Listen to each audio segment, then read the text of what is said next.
हमारी पृथ्वी एक नीला ग्रह है। Oceans cover most of it, but how much water is that really? समुद्र कितना गहरा है?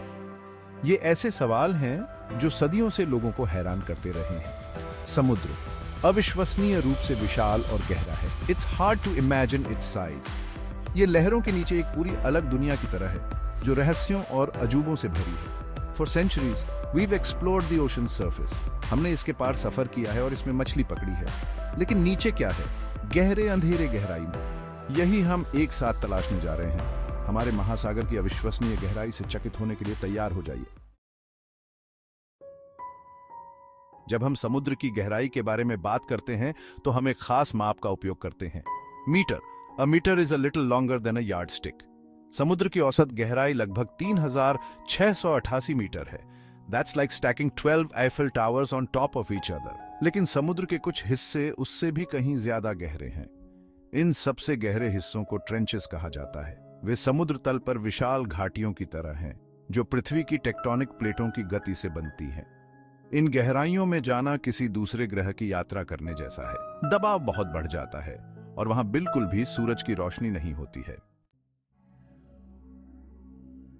समुद्र का सबसे गहरा हिस्सा मारियाना ट्रेंच है। यह गुआम द्वीप के पास प्रशांत महासागर में स्थित है। मारियाना ट्रेंच लगभग 11,033 मीटर नीचे तक जाती है। That's deeper than mount Everest is tall. एक और प्रसिद्ध ट्रेंच अटलांटिक महासागर में प्योर्टो रिको ट्रेंच है। यह लगभग 8,380 मीटर गहरा है। ये ट्रेंचेस पृथ्वी पर कुछ सबसे विचित्र और आकर्षक जीवों का घर हैं। उन्होंने पूर्ण अंधेरे में और अत्यधिक दबाव में जीवित रहने के लिए अनुकूलित किया है। हम अभी भी इन चरम वातावरणों में नई प्रजातियों की खोज कर रहे हैं। भाग 4, परतों में जीवन, सूर्य के प्रकाश से मध्य रात्रि तक। जब जीवन की बात आती है तो समुद्र एक विशाल परतदार केक की तरह है।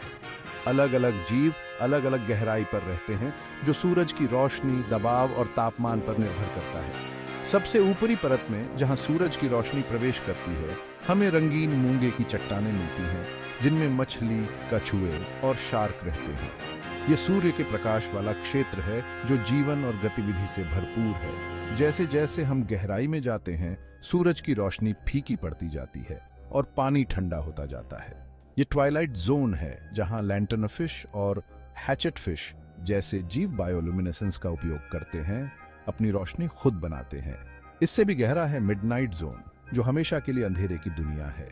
यहाँ एंगलर फिश और विशाल स्क्विड जैसे अजीब और अद्भुत जीव ऊपर से गिरने वाले कम भोजन पर जीवित रहने के लिए अनुकूलित हो गए हैं। अंत में सबसे गहरे ट्रेंचेस में जीवन एक रास्ता खोज लेता है। भारी दबाव और सूरज की रोशनी की कमी के बावजूद हम समुद्री खीरे और ट्यूबवर्म जैसे जीवों को पाते हैं जो हमें दिखाते हैं कि जीवन अविश्वसनीय रूप से लचीला है। भाग 5, गोता लगाने की हिम्मत, प्रौद्योगिकी और महासागर अन्वेषण। समुद्र की गहराई तलाशना एक चुनौती है। हम सिर्फ एक स्विमसूट में कूदकर तैरने नहीं जा सकते। दबाव और अंधेरे का सामना करने के लिए हमें विशेष उपकरणों और तकनीक की जरूरत होती है। सबमर्सिबल्स जैसे प्रसिद्ध एल्विन और डीप सी चैलेंजर विशेष पानी के नीचे के वाहन हैं जिन्हें मनुष्यों को अत्यधिक गहराई तक ले जाने के लिए डिजाइन किया गया है। वे शक्तिशाली रोशनी, कैमरों और रोबोटिक भुजाओं से लैस हैं जो हमें अन्वेषण करने और नमूने एकत्र करने में मदद करते हैं। रिमोटली ऑपरेटेड व्हीकल्स या ROVs महासागर अन्वेषण के लिए एक और महत्वपूर्ण उपकरण है। सतह पर एक जहाज से नियंत्रित ROV उन क्षेत्रों तक पहुंच सकते हैं जो मनुष्यों के लिए तलाशने के लिए बहुत खतरनाक या कठिन है। वे अविश्वसनीय छवियां और डेटा वापस भेजते हैं जो हमें गहरे समुद्र को समझने में मदद करते हैं। इन तकनीकों के माध्यम से हम लगातार समुद्र के बारे में नई खोजें कर रहे हैं।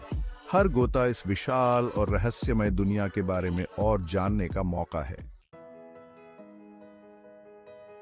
भाग 6, हमारा नीला दिल। समुद्र केवल पानी का एक विशाल भंडार नहीं है, यह हमारे ग्रह की जीवनदायिनी है। यह हमें ऑक्सीजन प्रदान करता है, हमारी जलवायु को नियंत्रित करता है और जीवन की एक चमकदार सरणी का घर है। फिर भी महासागर प्रदूषण, जलवायु परिवर्तन और अत्यधिक मछली पकड़ने के खतरों का सामना कर रहा है। समुद्र की खोज और उसे समझना पहले से कहीं अधिक महत्वपूर्ण है। हमें आने वाली पीढ़ियों के लिए इस अनमोल संसाधन की रक्षा करनी चाहिए। समुद्र, उसकी गहराई और उसके अविश्वसनीय जीवों के बारे में जानकर हम सभी अपने नीले ग्रह के बेहतर रक्षक बन सकते हैं। आइए हम यह सुनिश्चित करने के लिए मिलकर काम करें कि आने वाली पीढ़ियों के लिए महासागर फलता फूलता रहे।